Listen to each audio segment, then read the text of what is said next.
Lakini chini kuna issue nyingine hivi ambayo imeumiza vichwa watu wengi, nadhani tuimalizie tu na issue. Wakati wa festival inaanza,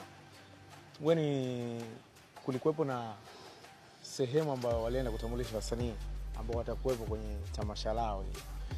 Tulikuona Mwanza, for the first time kabisa mliperform nyimbo mpya ambayo kipindi hicho ilikuwa haijatoka.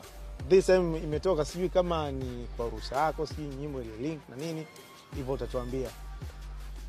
Tuliambiwa utaperform kwenye mikoa yote ya festival itakapoenda. Sisi ni moja kati ya watu tuliozunguka mikoa yote kwenye festival. Hatukumwona Chidi. By the way, nakumbuka tulikutana tu Mtwara backstage. What's happened, Chidi?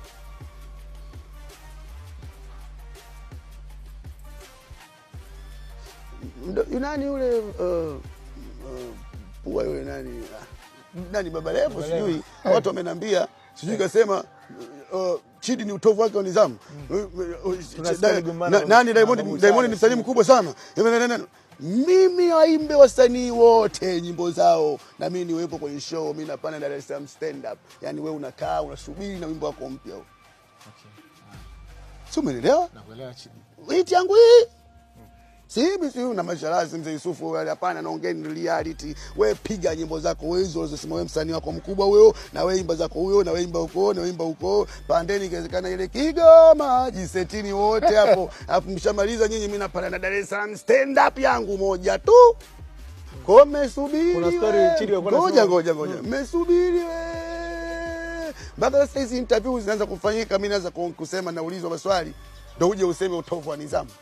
Utovu wa nidhamu, na ikitegemea yule anatangaza yule kipindi yule, itakiwa ende kwenye kipindi aseme bwana Chidi tulimtangaza ile, kesho yake anamaanisha tumerudi we show, tulimtangaza kama atafanya show papa zote za safi si ndio bwana hata kuepo tena. Why? Kuna utovu wa nidhamu Chidi kaleta. Huo utovu wa nidhamu ambao wao hawakuona kwamba bwana muite Chidi bwana as a brother, as ambaye bwana hii si ofisi yenyewe, sawa, sikatai sheria zenu. Kuna watu masema ofisini wao wameona picha tofauti, sawa. Wewe sasa muhusika, sasa narudi bosi mwenyewe wewe